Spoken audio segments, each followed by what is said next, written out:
আজকে 15ই আগস্ট আর আজকের দিনটা আমার কাছে খুব ব্যস্ততম হতে চলেছে। এখন পতাকা তোলার আয়োজন চলছে আর রাতের বেলা আজকে আমি কচুয়া যাব। আজকে সারাদিন খুব ব্যস্ত থাকবো, তোমরা আমার সাথে থেকো, খুব এনজয় হবে আজকে। তো বাঁশের গায়ে কাগজের ফ্ল্যাগগুলো লাগানো হয়েছে, এখন দড়ি লাগাবো। তারপরে এইখানেই প্রতিবার আমি পতাকাটাকে তুলি, এই জায়গাটা বাড়ির সামনে, এই জায়গাটাতেই তুলি। বন্দে মাতরম, বন্দে বিনায়ক জয় হে ভারত ভাগ্য বিধাতা। গাড়িটাকে ধোবো ভাবলাম, কিন্তু বৃষ্টি অর্ধেক কাজ করে দিল। এবার শুধু একটু মুছলেই হয়ে যায়।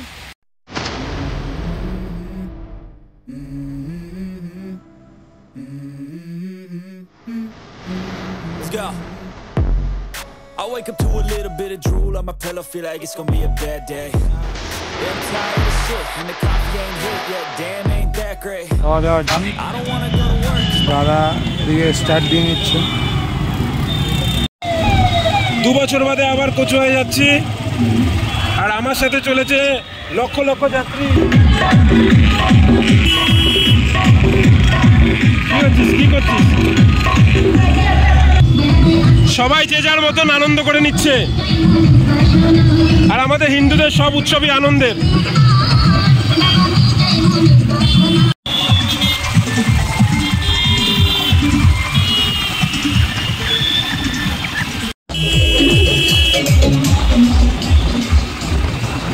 আমি আর সায়ন দুর্গানগর ব্রিজের উপর দিয়ে দক্ষিণেশ্বরের দিকে যাচ্ছি। বাগবাজারে পার্কিংয়ের প্রচণ্ড অসুবিধা, যেখানে সেখানে গাড়ি রাখতে হয়, আর আমি চাই না ওরকম একটা সিচুয়েশন ক্রিয়েট হোক। দক্ষিণেশ্বর চলে এসেছি, আর অন্য সময় যদি এরকম হেলমেট ছাড়া হাফ প্যান্ট পরে খালি পায়ে আসতাম, এতক্ষণে যে আমার কয়েক হাজার টাকার ফাইন হয়ে যেত আমি নিজেও জানি না। তো এবার এই ডান দিকে যাবো দক্ষিণেশ্বর, বাদিকে চলে গেছে বালি ব্রিজের রাস্তা। রেড সিগন্যালে পড়বো, এবার গাড়িটাকে পার্কিং করব, পার্কিং করে তারপরে স্নান করব আর ঘটে জল ভরবো।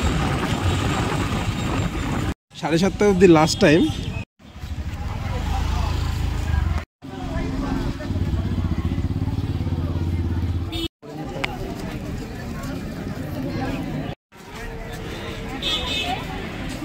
দক্ষিণেশ্বরের জুতো জমা এবং জুতো নেওয়ার লাইন, প্রচণ্ড ভিড়। গ্লিমস তোমাদের দিই, একদম এন্ট্রি আর এক্সিট, আর লাইন পড়েছে এইখানে, এই যে লাইন চলে গেছে, এরা হচ্ছে পুজো দেওয়ার লাইন। আর দক্ষিণেশ্বরের মন্দিরে আসলে কিন্তু মোবাইল ক্যামেরা এগুলো ভিতরে অ্যালাউড নেই।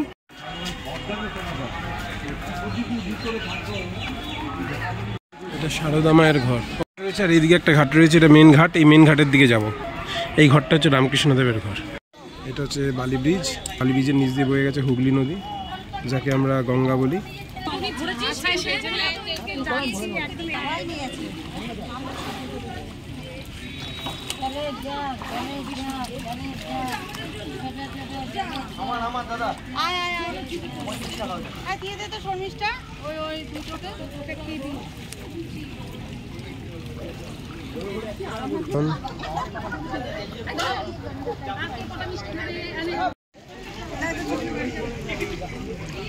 আমার দক্ষিণেশ্বর স্নান সমাপ্ত হয়েছে, আর আমরা জলও নিয়ে নিয়েছি।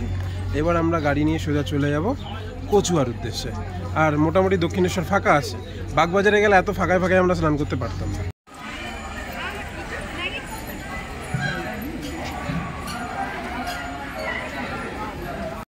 তো যাত্রা শুরু হয়ে গেছে, আর আমি দেখছি এবছর ভালোই ভিড় হচ্ছে। এই সময় যদি এত ভিড় থাকে, মানে রাতের দিকে আরো ভিড় হবে। কচুয়া সায়ন যাচ্ছে কচুরি আনতে।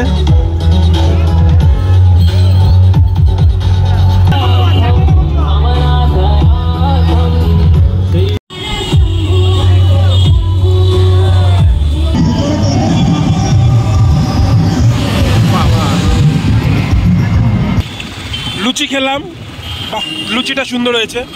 তারপরে খেলাম পোলাও, পোলাওটাও সুন্দর হয়েছে। তারপরে খেলাম জলেবি, ওটা জলেবি কম মালপোয়া বেশি, ওটাও অসাধারণ হয়েছে। মানে এখন খেতে খেতে এমন হয়ে গেছে আর কিছু খেতে ইচ্ছে করছে না। আমরা জল নিয়ে ললিপপ খেতে খেতে বারাসাত চলে এসেছি।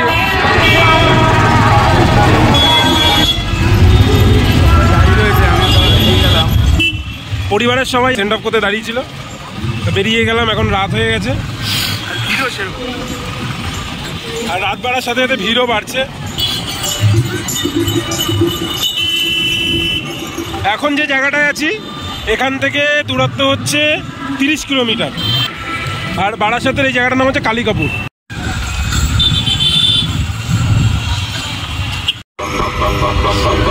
জ্যাম হয়ে গেছে। এই জায়গাটার নাম হচ্ছে কড়িয়া কদম্বগাছি। এখনো অবধি লোকালিটিতে মানে পাবলিক দেখা যাচ্ছে আর চটি আছে এখনো, কিন্তু গোলাবাড়ি ছাড়ানোর পরে চটির সংখ্যা কমে যাবে।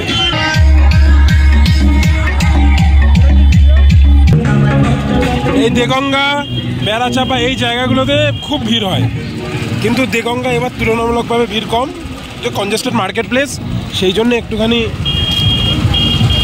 ভিড় আছে, কিন্তু এই ভিড় নয়। বেড়াচাপার থেকে 3 কিলোমিটার আগে সায়ন আমি দাঁড়িয়েছি, আর এখান থেকে কচুয়ার ডিস্টেন্স হচ্ছে 8.3 কিলোমিটার। যদিও 7 কিলোমিটারের মধ্যে আমাদের গাড়ি রেখে দিতে হবে, তারপর আমাদের হেঁটে যেতে হবে। এবার দেখতে হবে গাড়ি সেফ জায়গায় রাখা যায় কিনা, কারণ গাড়ির সেফটি সবার আগে।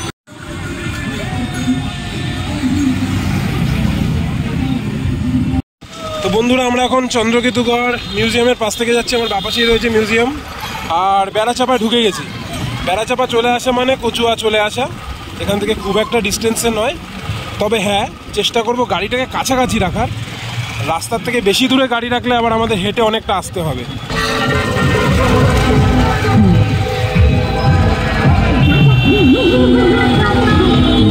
কচুয়ায় ঢুকে গেছি আমরা এখন, আর রাস্তায় জ্যাম দেখতে পাচ্ছ, গাড়ি সব দুই সাইড দিয়ে রাখা।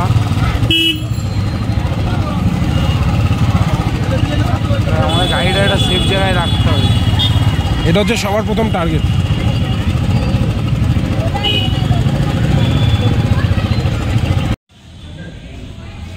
গাড়ি গ্যারেজে রাখা হচ্ছে 22 নম্বর আমাদের গাড়ির নাম্বার। সেফ প্লেস এখান থেকে একটুই। 2 বছর বাদে আবার কচুয়া ধামে চলে এসেছি, তবে এবার আমার সঙ্গী হচ্ছে সায়ন। আর গাড়িটাকে একটা সেফ জায়গায় পার্ক করে আমরা এখন কচুয়া মন্দিরের দিকে চলেছি। আর ভিড় আছে, মোটামুটি ভালোই ভিড় আছে।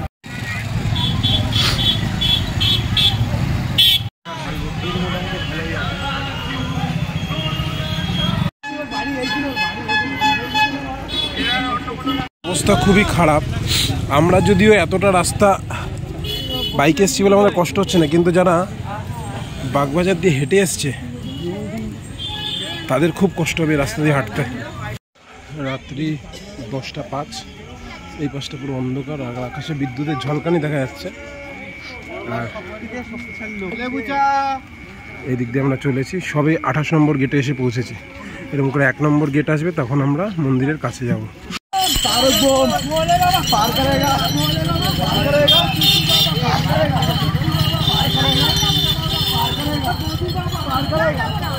একটা 19 নম্বর গেটের সামনে চলে এলাম।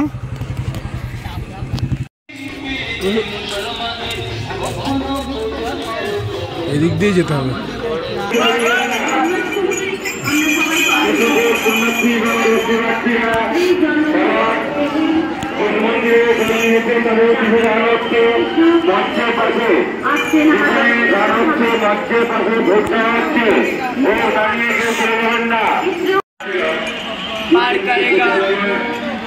মন্দিরের কাছাকাছি চলে এসেছি। সায়ন, ঘরটা বার করে হাতে নে। বন্ধুরা, জল ঢেলে কথা বলছি।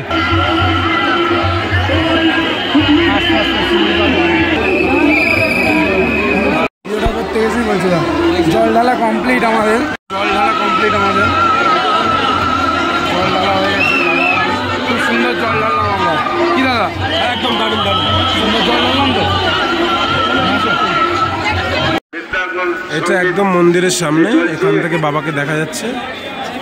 অসাধারণ এই যে নাচের অনুষ্ঠান প্রতি বছর আপনারা দেখে থাকেন, এবং এরা বিভিন্ন জায়গায় এরা এই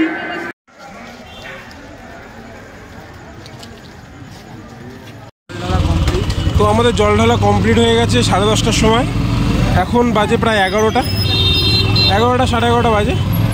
আর আমরা এখন কচুয়া থেকে বেরিয়ে যাচ্ছি বারাসাতের দিকে। আর আমাদের মতন অনেকেই বেরিয়ে যাচ্ছে, আর বেশিরভাগ লোক এখন ঢুকছে। আর প্রচুর লোক এখনো অন্য রাস্তার দিকে রয়েছে। ঠিক আছে, চলো বন্ধুরা, রাস্তায় যদি ভালো কিছু লাগে, ভালো কিছু দেখানোর থাকে তোমাদের অবশ্যই দেখাবো, সাথে থাকো।